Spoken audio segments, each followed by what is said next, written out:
प्रिय विद्यार्थियों, इस वीडियो में हम जो है कक्षा 9 की वार्षिक परीक्षा 2023 के लिए संस्कृत की जो ग्रामर है उसको हम यहाँ पर क्लियर करेंगे। तो देखिए, अगर हम संस्कृत के सिलेबस की बात करें व्याकरण की कक्षा 9 में, तो जो है यहाँ पर वार्षिक परीक्षा 2023 के लिए जो है 25 नंबर की संस्कृत की जो है व्याकरण को रखा गया है। यानी कि लगभग जो है 25 नंबर के क्वेश्चन आपके संस्कृत की व्याकरण से आने वाले हैं। अब यहाँ पर देखिए, कुछ टॉपिक जो है हिंदी की व्याकरण में भी, जैसे संधि हो गई और समास हो गए, प्रत्यय उपसर्ग, ये जो है हिंदी में और संस्कृत में दोनों में कॉमन है। तो आप जो है इधर से जो है एडजस्ट कर सकते हो। अब बात करते हैं हम कि संस्कृत व्याकरण में कौन कौन से टॉपिक है। तो देखिए, सबसे पहले हमारे जो है संधि है। संधि में आपके केवल दो संधि है, एक तो आपकी स्वर संधि है और एक आपकी विसर्ग संधि है। इनके दो दो नंबर के दो क्वेश्चन आएंगे, यानी कि 4 नंबर की जो है संधि के आपके क्वेश्चन आएंगे। इसके बाद समास की बात करें तो समास में आपका तत्पुरुष, द्विगु और बहुव्रीहि 3 ही समास आपके लिए गए हैं। इनसे आपके 2 नंबर के जो हैं क्वेश्चन आएंगे। और इसके बाद जो है हम कारक की बात करें, यानी कि विभक्ति के जो उपयोग की, उसके हमारे 3 नंबर के क्वेश्चन आएंगे। इसके बाद प्रत्यय की बात करें तो इसमें से 2 नंबर के क्वेश्चन आएंगे। और धातु रूप की बात करेंगे तो इसमें से 3 नंबर के जो है क्वेश्चन आएंगे। तो देखिए डियर स्टूडेंट्स, यहाँ पर आपकी जो संस्कृत की जो व्याकरण है वो बहुत बड़ी है थोड़ी, तो हम यहाँ पर ज़्यादा डिटेल से ना करके इम्पोर्टेंट क्वेश्चन की ओर ज़्यादा ध्यान देंगे। इसके बाद देखिए वाक्यसु शब्द रूपाणाम प्रयोग, इसके भी आपके 3 नंबर के जो हैं क्वेश्चन आएंगे। और इसके बाद यहाँ से आपका जो है संज्ञावाचक शब्द, यानी कि गणित में शब्द दे देगा, उसको आपको संस्कृत में लिखना है, ये भी आपका 1 नंबर का क्वेश्चन रहेगा। और इसके बाद सर्वनाम शब्द, ये भी आपका 1 नंबर का क्वेश्चन रहेगा। तो ये था आपका जो है संस्कृत का सिलेबस। अब हम थोड़ा सा इसको डिटेल से करते हैं। तो देखिए, संधि की बात करेंगे हम सबसे पहले। तो संधि संधि में देखिए, सबसे पहले हम संधि के भेद, तो जो आपके दे रखे उसी को हम डायरेक्ट पढ़ेंगे। देखिए, सबसे पहले एक दे रखी है आपके स्वर संधि। तो देखिए, स्वर संधि में क्या होगा कि इसमें जो है जिसमें परस्पर मिलने वाले दोनों वर्ण जो है स्वर हो, यानी कि अ आ ई हो। जैसे विद्या प्लस आले, तो इसका क्या हो जाएगा विद्यालय। रमा प्लस ईस, इसका क्या हो जाएगा रमेश। तो यानी कि जिसमें दोनों स्वर, दोनों जो है मिलने वाले जो है स्वर होने चाहिए, तो वो रहेगी स्वर संधि। इसके बाद आपके एक है विसर्ग संधि। विसर्ग संधि में क्या होता है कि जिसमें प्रथम पद के अंत में विसर्ग रहे और वह बाद के शब्द के प्रथम अक्षर से मिल जाए। जैसे हरि धन अवदत्त, तो हरिर्वदत्त। मन है धन रथ, तो मनोरथ। इस तरह से हो जाएगा। अब हम इसके बाद देखिए बात करेंगे स्वर संधि के भेद की। किसकी बात करेंगे? स्वर संधि के भेद की। तो भेद से अंदर से आपका क्वेश्चन पूछा जाता है। तो स्वर संधि में सबसे पहले आएगी हमारी दीर्घ संधि। तो दीर्घ संधि में क्या होगा कि जब ह्रस्व या दीर्घ स्वर्ग के बाद समान स्वर आए, तो दोनों के स्थान पर उसी वर्ण का दीर्घ यानी कि बड़ा हो जाता है। जैसे देखो, रतन प्लस आ, तो इसमें देखिए रतन में तो आ रहा है और आ में क्या आ रहा है? आ रहा है। तो दोनों मिलकर क्या हो जाएगा? आ हो जाएगा, यानी कि रत्नाकर हो जाएगा। तो वहां पर दीर्घ संधि होगी। कौन सी संधि होगी? दीर्घ संधि होगी। इसके बाद देखिए दीर्घ संधि होगी, और दीर्घ संधि के उदाहरण आप और देख सकते हो। देखिए, जैसे राम प्लस अ, तो अ प्लस अ बनकर क्या बनेगा? आ बनेगा, यानी कि रामावतार हो जाएगा। वैसे ही विद्या प्लस आले, तो आ प्लस आ यानी कि आ, तो ये हो जाएगा विद्यालय। तो इस तरह से आपके देखिए, एक तो आपको क्या देगा, इस तरह से ये शब्द दे दिया, मान लो उसने कि रत्नाकर शब्द में जो है आपको संधि बतानी, यानी कि नाम बताए, नाम पूछेगा तो आपको बतानी है दीर्घ संधि। या वो इस तरह से दे देगा कि रचनाकर शब्द का संधि विच्छेद करके संधि का नाम लिखो, तो उसमें भी आपको इसी तरह से बताना है। तो ये इसके इम्पोर्टेंट उदाहरण हैं कुछ, तो ये आप कर लेना। जैसे इत्यदम है, नदीस हैं, गुरुपदेश हैं, लघुर्मी है, होत्रकार है। इसके बाद अगला आता है हमारा यण संधि। तो यण संधि में क्या होता है, देखिए कि जब ह्रस्व या दीर्घ ई उ ऋषि लर के बाद जो है असमान स्वर आए, यानी कि ई उ ऋषि और लर के बाद असमान स्वर आए, तब ई को तो हम यह लिखते हैं और ऊ को हम व लिखते हैं और ऋषि को हम र लिखेंगे और लर का जो है ल पे हो जाता है। जैसे देखो, अब डियर स्टूडेंट्स यहाँ पर देखिए, ये जो इसके जो रूल्स है कि यहाँ पर ई का क्या हो रहा है? यह हो रहा है। ऊ का क्या हो रहा है? वह हो रहा है। तो ये आपको देखिए ध्यान रखना पड़ेगा। ये आप 1-2 बार प्रैक्टिस करेंगे तो आपको ये आसानी से समझ में आ जाएंगे। जैसे देखिए, अति प्लस अधिकतम। तो यहाँ पर देखिए अति में क्या आ रहा है, ई आ रहा है, प्लस इसमें क्या आ रहा है, अ आ रहा है। तो ई प्लस अ मिलकर के बन जाएगा, यह बन जाएगा, यानी कि आधा यह बन जाएगा। तो क्या हो जाएगा, अत्यधिकम। क्या बन जाएगा, अत्यधिकम बन जाएगा। जैसे प्रति प्लस एक, अब प्रति में क्या आ रहा है, ई आ रहा है, और एक में क्या आ रहा है, ए आ रहा है। तो ई प्लस ए, ई प्लस ए मिलकर यह बनेगा। तो ये भी क्या हो जाएगा, प्रत्येक हो जाएगा। इसी तरह से मधु प्लस हरि, तो ऊ प्लस अ, देखिए ऊ का क्या हो जाता है, वह हो जाएगा। तो ऊ का वह हो जाएगा, तो ये क्या बनेगा, मध्वरी। क्या बनेगा, मध्वरी। तो इस तरह से ये स्वागत है, पित्राज्ञा है और लाकृति है। तो ये उदाहरण आप जो है इनको कर लेना। इसके बाद देखिए अगला आता है हमारा गुण संधि। तो गुण संधि में क्या होगा, देखिए जब अ आ के बाद ई या बड़ा ई हो तो ए ऊ हो तो ओ को तो ऋषि, और ऋषि हो तो अर, और लरा हो तो अल हो जाता है। इसे गुण संधि कहते हैं।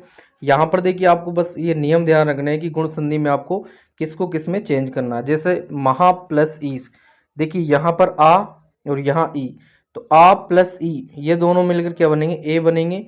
तो यहाँ से इसका महा प्लस ईस क्या हो जाएगा, महेश हो जाएगा। इसी तरह से सुल प्लस इंद्र सुरेंद्र हो जाएगा। पर प्लस उपकार क्या होगा, परोपकार होगा। इस तरह से आप इन उदाहरण को देख लेना। इसके बाद आती है हमारी वृद्धि संधि। तो वृद्धि संधि में देखिए इसमें भी क्या होगा, यदि अ आ के बाद ए और ए आए तो दोनों का ए और ओ आए तो दोनों का ओ हो जाता है। जैसे देखो क्या बोला है यहाँ पर, देखो उदाहरण से समझेंगे हम। जैसे अत्र प्लस एव, तो अत्र में अ मिलेगा और एव में ए मिलेगा, तो क्या हो जाएगा, ए हो जाएगा। तो यहाँ से देखिए अत्रेय हो जाएगा, क्या हो जाएगा, बड़ा की मात्रा जो है यहाँ पर लग जाएगी। वैसे देखिए वन प्लस एक दे से, तो ए प्लस ए हो जाएगा। तो यहाँ से क्या बनेगा, वन एक दे से। इसी तरह अद्य हो जाएगा ये, इसी तरह ये वनौषधि हो जाएगी, ये जलोगे हो जाएगा। इस तरह से आपको ये करने हैं। अब देखिए अब हम बात करते हैं विसर्ग संधि के कुछ प्रमुख भेद की। हमारा स्वर संधि हो गया, अब हम देखेंगे विसर्ग संधि की। तो विसर्ग में क्या होगा, देखिए विसर्ग से भी आपके क्वेश्चन आएंगे। यहाँ पर देखिए उत्व विसर्ग संधि, ये इसके भेद हैं।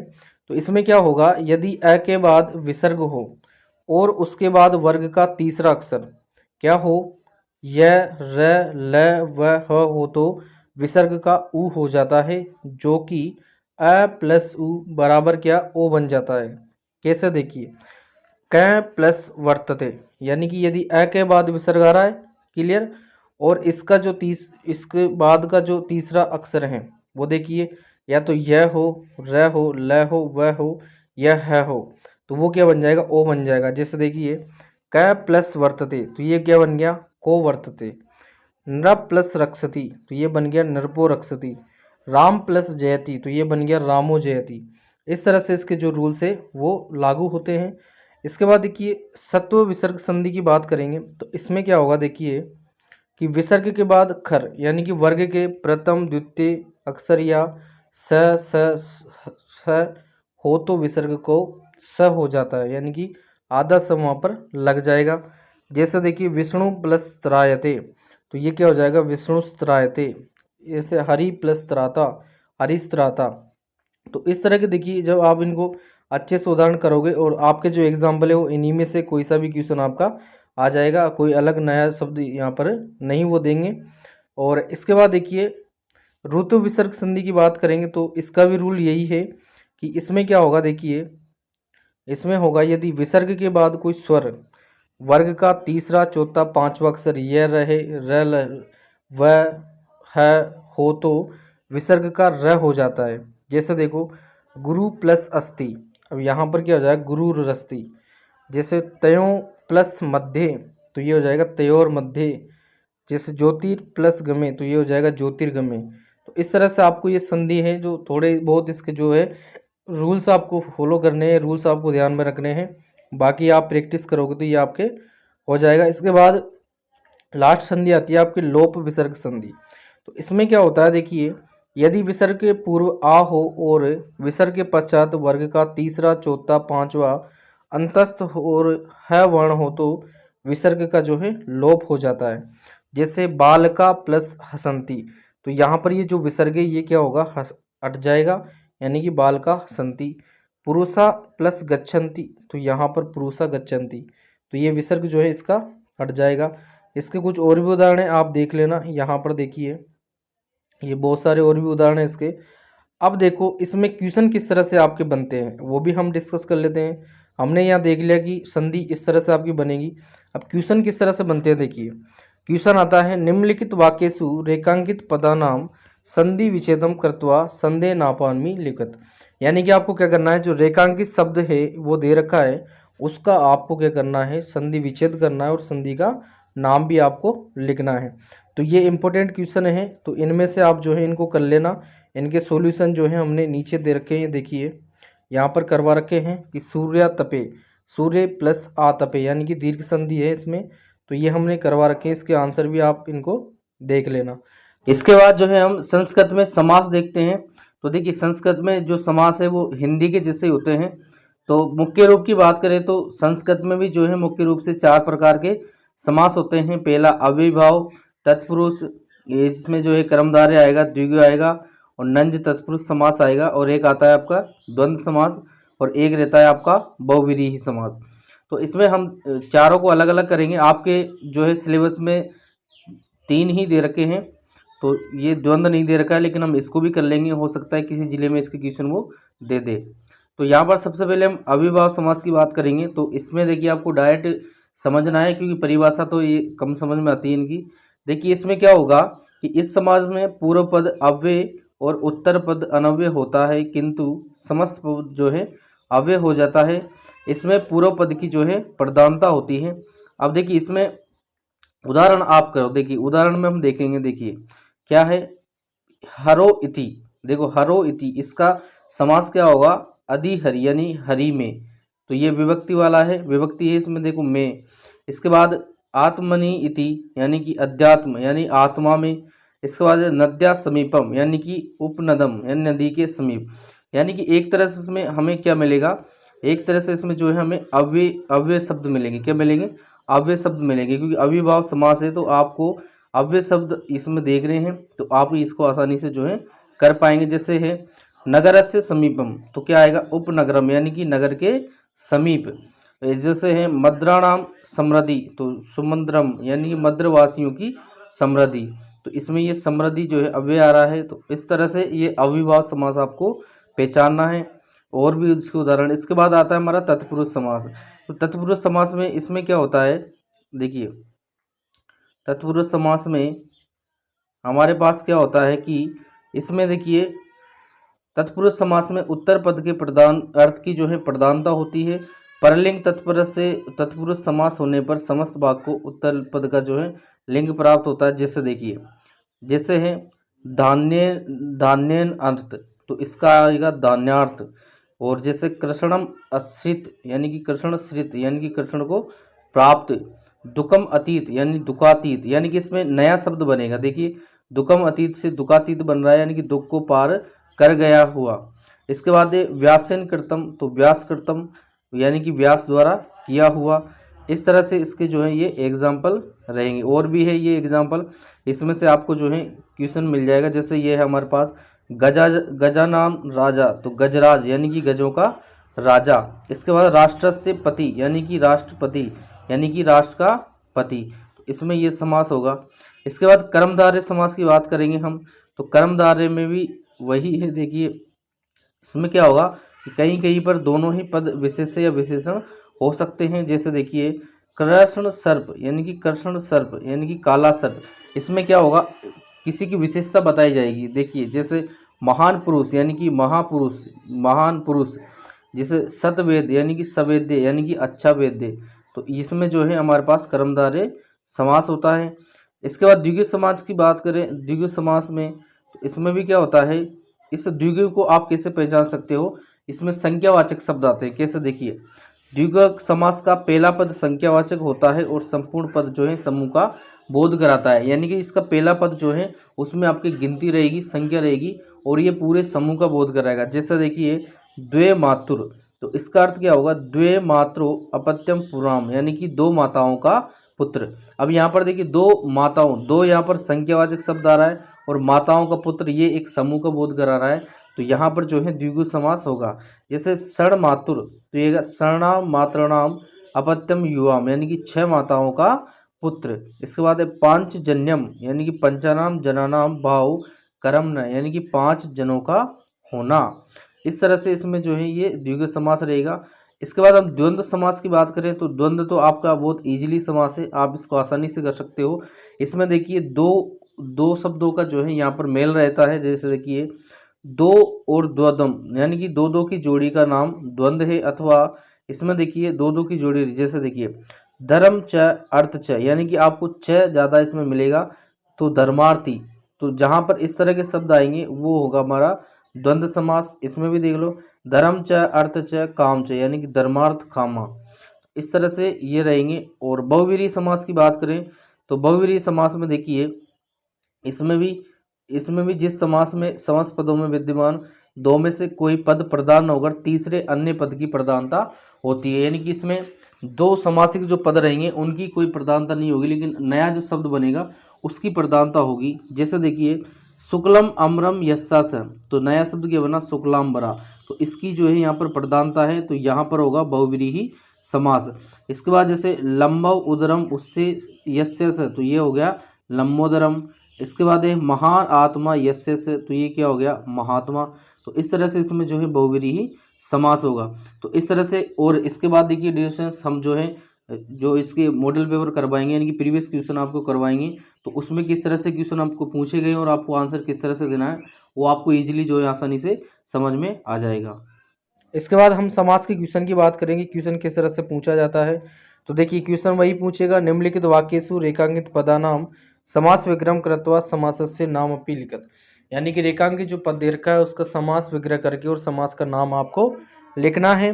जैसे स्वर्ण पक्ष काक प्रोवाच, तो ये आपकी बुक का है, बुक का क्वेश्चन है। तो यहाँ पर इसका जो आंसर है यहाँ पर देखिए लिखा हुआ है स्वर्ण पक्ष यस्य स, यानी कि कर्मधार है या बहुव्रीहि इसमें जो समास है। तो आपके तत्पुरुष द्विगु और बहुव्रीहि समास है। तो यहाँ पर ये जो उदाहरण हमने ले रखे हैं इनको आप कर सकते हो, इनमें से आपको क्वेश्चन जो है मिल जाएंगे। इसके बाद देखिए हम बात करेंगे प्रत्यय की। प्रत्यय में भी देखिए प्रत्यय में भी आपके संस्कृत में बहुत सारे इसके उदाहरण हैं, बहुत सारे प्रत्यय अलग अलग परिभाषा हैं, लेकिन आपको ज़्यादा डीपली नहीं जाना है, आपको केवल जो है इसके एग्जाम्पल कर लेना, आप उदाहरण कर लेना। जैसे सबसे पहले हमारा प्रत्यय है कृत प्रत्यय। तो इसमें क्या होगा देखिए जिन प्रत्ययों का प्रयोग धातु के बाद किया जाता है वे क्या कहलाते हैं कृत प्रत्यय कहलाते हैं। अब आपको परिभाषा कोई नहीं पूछेगा, आपसे केवल डायरेक्ट उदाहरण देगा कि जैसे कृत प्लस तव्यत, तो ये क्या हो जाएगा कर्तव्यम। पट प्लस अनियर, तो क्या हो जाएगा ये पठनीयम। तो इस तरह से आपको ये जोड़ने हैं, बस आपको जोड़ना आना चाहिए। इसके बाद देखिए तद्धित प्रत्यय है। तो इसमें क्या होगा कि जिन प्रत्ययों का प्रयोग संज्ञा सर्वनाम आदि शब्दों के बाद किया जाता है वे तद्धित प्रत्यय कहलाते हैं। जैसे उपगु प्लस अण, तो उपगव हो जाएगा। इसके बाद दशरथ प्लस अंश, तो ये हो जाएगा दासरथी। इसी तरह से देखिए यहाँ पर और भी उदाहरण हैं, आपको इन उदाहरण में से जो है एग्जाम में मिल जाएगा। जैसे कुमार प्लस डीप, अब इसमें जो है डीप प्रत्यय हम लगाएंगे तो कुमारी बनेगा। अच प्लस टाप, तो अजा बनेगा। इसी तरह से देखो कतवा प्रत्यय हैं, तो कतवा प्रत्यय में भी क्या होगा, इसमें भी जैसे ये है कतवा प्रत्यय में इसके उदाहरण है पठित्वा, कथयित्वा, गत्वा, चिंतयित्वा। इसके बाद ल्यप प्रत्यय हैं, तो ल्यप प्रत्यय के भी जो है हम यहाँ पर केवल उदाहरण देखेंगे। तो देखिए क्या है, यह धातु है, जैसे अर्च धातु है, तो अर्थ में कतवा अगर प्रत्यय हम लगाएंगे तो क्या बनेगी अर्चित्वा बनेगी, और ल्यप अगर हम प्रत्यय लगाते हैं तो समर्च्य बनेगा। जैसे अस धातु है उसमें अगर हम कर्तवा प्रत्यय यूज करते हैं तो भूतवा बनेगा, और यहाँ पर अगर इसको लेप को यूज करेंगे तो संभोव्य बनेगा। इसी तरह से क्र धातु है, अगर क्र में हम कतवा प्रत्यय लगाते हैं तो हमारा कतवा जो है हमारा शब्द बनेगा, और अगर लेप प्रत्यय हम लगाते हैं तो उपकर्ते यहाँ पर बनेगा। तो इस तरह से आपको ये जो है इनके उदाहरण आपको ध्यान में रखने हैं।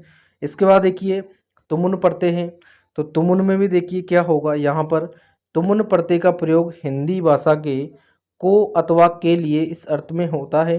तुमुन प्रत्यय से मुंह के उ वर्ण की ओर न की संज्ञा और लोप होता है, केवल तुम शेष रहता है। क्या शेष रहता है इसका, तुम शेष रहता है। जैसे मान लो देखिए यहाँ पर उदाहरण दे रखे अध धातु में अगर हम तुमुन प्रत्यय लगाते हैं तो अर्तुम ये बनेगा। और अर्च धातु में लगाते हैं तो अर्चितुम बनेगा। जैसे क्रीड धातु में हम लगाएं तो ये क्या बनेगा, क्रीडितुम बनेगा। खाद धातु में बनाएं तो खादितुम बनेगा। और गण में बनाएं तो गणितुम बनेगा। अगर गम धातु में हम तुमुन प्रत्यय लगाएं तो क्या बनेगा, गंतुम बनेगा। तो इस तरह से डियर स्टूडेंट्स ये आपको केवल जो है आप अगर इनको अनुभव से करोगे, इनको करके देखोगे, तभी आपकी ये संस्कृत में जो प्रत्यय हैं वो आपके समझ में आएंगे, क्योंकि थोड़े से ज़्यादा है और थोड़े अलग ही नाम है इनके। तो आपको एग्जाम्पल करने हैं, ये जितने भी मैंने एग्जाम्पल दे रखे हैं आप इनको कर लेना, इनमें से आपको एग्जाम में मिल जाएगा। इसके बाद तरप प्रत्यय है। अब तरप में देखिए, तरप के भी हमने यहाँ पर सबके उदाहरण लिए हैं। तो देखिए जैसे यहाँ पर लघु है, लघु हमारा शब्द है। अगर हम इसमें तरप प्रत्यय प्रत्यांत शब्द में लगाएं, जैसे लघुतर बनेगा। स्त्रीलिंग रूप में लगाएंगे तो लघुतरा बनेगा, और पुल्लिंग रूप में लगाएंगे तो लघुतरम बनेगा। जैसे गुरु है, गुरु का अगर पुल्लिंग आप बनाओगे तो गुरुतर बनेगा। कब, तरप प्रत्यय में। और स्त्रीलिंग में लगाओगे तो गुरुतरा बनेगा, और पुल्लिंग में लगाओगे तो आप गुरुतरम बनेगा। तो इस तरह से ये आपको याद करने हैं। इसके बाद देखिए तमप प्रत्यय है। तो देखिए तमप प्रत्यय में भी वही यहाँ पर आप देख सकते हो। देखिए तमप प्रत्यय के लिए भी लघु अगर शब्द आप लेते हो तो पुल्लिंग में आपका लघुतम बनेगा, स्त्रीलिंग में जो है लघुतमा बनेगा, और नपुंसकलिंग में जो है लघुतमम बनेगा। इस तरह से हर शब्द के जो है अलग अलग यहाँ पर बनेंगे। इसके बाद देखिए कतः प्रत्यय है संस्कृत में। तो कतः में भी देखिए क्या होगा, जैसे पट धातु हम ले रहे हैं तो उसका पुल्लिंग बनेगा पटित, स्त्रीलिंग बनेगा पटिता, और नपुंसकलिंग बनेगा पटितम। जैसे गम धातु है, गम का क्या बनेगा, गत बनेगा। स्त्रीलिंग में क्या बनेगा, गता बनेगा, और नपुंसकलिंग में गतम बनेगा। इसके बाद देखिए, इसके बाद कतवतु प्रत्यय है। कतवतु प्रत्यय में भी जैसे मान लो हमने आप धातु ली है तो आप धातु का क्या बनेगा, आप्तवान। स्त्रीलिंग में क्या बनेगा, आप्तवती। नपुंसकलिंग में क्या बनेगा, आप्तवत। तो इस तरह से इसके जो प्रत्यय हैं थोड़े बहुत ज़्यादा इसके प्रत्यय हैं। इसके बाद इनी या ठन प्रत्यय। तो इसमें भी देखिए ये जो हमने उदाहरण ले रखे हैं ये आप कर लेना। सबसे बेस्ट तो यही रहेगा कि आप जो है उदाहरण करो, ज़्यादा इनकी परिभाषाओं में जो है गड़बड़ काम है। इसके बाद देखिए टाप प्रत्यय है। टाप प्रत्यय में भी यही है। इसके बाद टाप प्रत्यांत शब्द रूप है। और इसके बाद देखिए ये इसकी जो एक्सरसाइज है, इसके जो क्वेश्चन है वो ज़रूर आप कर लेना, क्योंकि ये इंपॉर्टेंट क्वेश्चन है। जैसे क्रत्वा दे रखा है तो क्रत्वा में क्या देखना है आपको, क्रत्व धातु है और कत्वा प्रत्यय है। भूतवा है, भूतवा में भू धातु है हमारी, और कत्वा जो है प्रत्यय है। तो ये वाली एक्सरसाइज आप ज़रूर कर लेना। इसके जो एग्जाम्पल है ये उदाहरण आप ज़रूर कर लेना। इसके बाद देखिए जैसे ये है उदाहरण में से, इनमें से आपको धातु रूप और प्रत्यय जो है अलग करके लिखने हैं। जैसे ये है बालक गुरुम नत्वा गच्छति। तो नत्वा की जो है धातु है नम, और कत्वा इसमें प्रत्यय है। इस तरह से आपको ये देखने हैं। तो यहाँ पर इसके जो है आंसर भी लिखे हुए हैं, तो आप आंसर भी इनके देख सकते हो। इसके बाद हम बात करेंगे धातु रूप की। तो धातु रूप में भी देखिए आपको ज़्यादा डिटेल में नहीं जाना है, मैं केवल क्वेश्चन किस तरह से आएंगे उनको हम यहाँ पर डिटेल करेंगे। तो देखिए लट लकार की बात करेंगे पहले। तो लट लकार में आपके देखिए सबसे पहले क्या पूछा जाता है कि जैसे ये क्वेश्चन दे रखे हैं क्या, अधोलिखितेषु वाक्येषु निर्देशानुसार क्रियापदेन रिक्तस्थान पूर्यत। तो यानी कि क्या करना है, जैसे ग्राम में एका निर्दना वृद्धा स्थिति। तो यहाँ पर देखिए ये वस धातु दे रखी है और इसका हमें लंग लकार जो है लिखना है। या जैसे इसमें देखो रक्स धातु है, इसका हमें लोट लकार जो है लिखना है। अब ये डियर फ्रेंड्स ये हमें याद होंगे तभी हम इसको जो है कर पाएंगे। तो जो ये हमने उदाहरण लिए हैं तो यहाँ से देख लो आप कि आपको किस किस के शब्द रूप याद जो है करने हैं। अब क्वेश्चन भी किस तरह से आएंगे वो भी आपको हम बताएंगे। जैसे देखिए ये बालक का है, अकारांत पुल्लिंग में शब्द रूप है। तो आपसे क्वेश्चन किस तरह से पूछा जाता है, देखिए जैसे मान लो कि उसने दे दिया कि बालक का आपको अकारांत पुल्लिंग में बहुवचन लिखिए। तो देखिए बालक, ये बालक है, एक वचन में इसको बालक बोलेंगे, द्विवचन में इसको बाल को बोलेंगे, और बहुवचन में इसको बाल का बोलेंगे। विभक्ति की बात करें तो हमारी ये प्रथमा विभक्ति है। कौन सी, प्रथमा। 7 तरह की जो है विभक्तियाँ रहेंगी, 7 विभक्तियाँ रहेंगी। तो आपसे कोई सी विभक्ति आपसे, जैसे उसने बोल दिया कि बालक शब्द चतुर्थी विभक्ति और द्विवचन, तो हम कैसे देखेंगे, बालक शब्द बालक के हैं, ये चतुर्थी विभक्ति है, और ये द्विवचन, यानी कि ये वाला इसका जो आंसर है बालकाभ्याम, ये इसका आंसर होगा। इस तरह से आपको इसके आंसर करने हैं। इसके बाद देखिए कवि का आप कर लेना, ये भी इम्पोर्टेंट है। इसके बाद बहुत का आप कर लेना, और रमा का भी आप कर लेना, और इसके बाद फल का आप कर लेना। और इसके बाद देखिए यहाँ से क्वेश्चन देख लो। अब क्वेश्चन किस तरह से आएंगे देखिए, जैसे अथ प्रभाते से आगत, तो इसमें से ऑप्शन में से क्या आएगा, ये इसके क्वेश्चन है, इसके आंसर भी हमने बाद में ले रखे हैं। इसके बाद देखिए ये शब्द रूप आपको हमने बता दिए, ये आप कर लेना।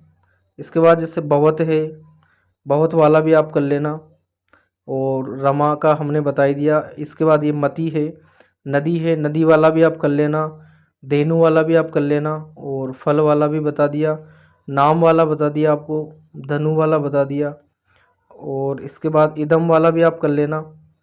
और इसके बाद जो है सर्वनाम शब्द, अब हम बात करेंगे सर्वनाम शब्द की। तो देखिए सर्वनाम में आपके क्वेश्चन किस तरह से पूछा जाता है, वही विभक्ति की तरह क्वेश्चन है कि जैसे यत, यत है, यत यानी जो, तो यहाँ पर आपको क्या बोलेगा कि यत धातु, और जैसे मान लो उसने बोल दिया कि द्विवचन और तृतीय विभक्ति, तो यत धातु का द्विवचन और तृतीय विभक्ति हमें लिखना है।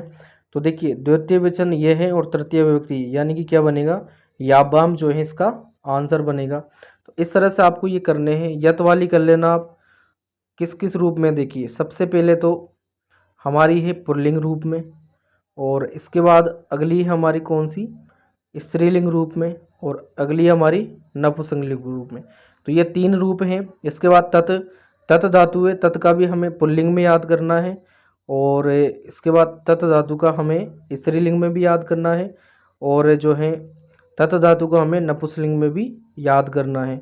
और इसके बाद किम धातु है पुल्लिंग में, और किम धातु है स्त्रीलिंग में, और किम धातु है नपुंसकलिंग में, और अस्मद धातु है पुल्लिंग में, और युष्मद है, और इसके बाद जो है अस्मद में शब्द तीनों लिंग में समान और युष्मद है। तो ये आपको याद करने हैं। और इसके बाद ये क्वेश्चन इस तरह से आपके बनेंगे, तो ये क्वेश्चन आपको इस तरह से करने हैं। तो डियर स्टूडेंट्स यहाँ पर देखो हमने जो है संस्कृत की इसमें व्याकरण देखी है। तो मुझे ये लगता है कि आपको हालांकि थोड़ी कम समझ में आई होगी, क्योंकि संस्कृत की व्याकरण है और व्याकरण भी बहुत थोड़ी ज़्यादा बड़ी है। तो अपन आप भी समझ सकते हो कि एक वीडियो में जो है सारी व्याकरण क्लियर नहीं हो सकती, लेकिन जो हमने इसके उदाहरण देखे हैं उन उदाहरण के थ्रू जो है आप कोशिश करना, आपके जो है क्वेश्चन जो है अच्छे आपके हो जाएंगे। तो डियर फ्रेंड्स इसके बाद भी अगर आपको कोई डाउट रहता है तो आप हमें कमेंट सेक्शन में कमेंट करना, हम उसके रिप्लाई ज़रूर करेंगे। तो डियर फ्रेंड्स अगर आपको वीडियो हेल्पफुल लगा हो तो वीडियो को लाइक एंड शेयर जरूर करें, एंड अगर हमारे चैनल पर नए हैं तो चैनल को भी सब्सक्राइब जरूर कर लें।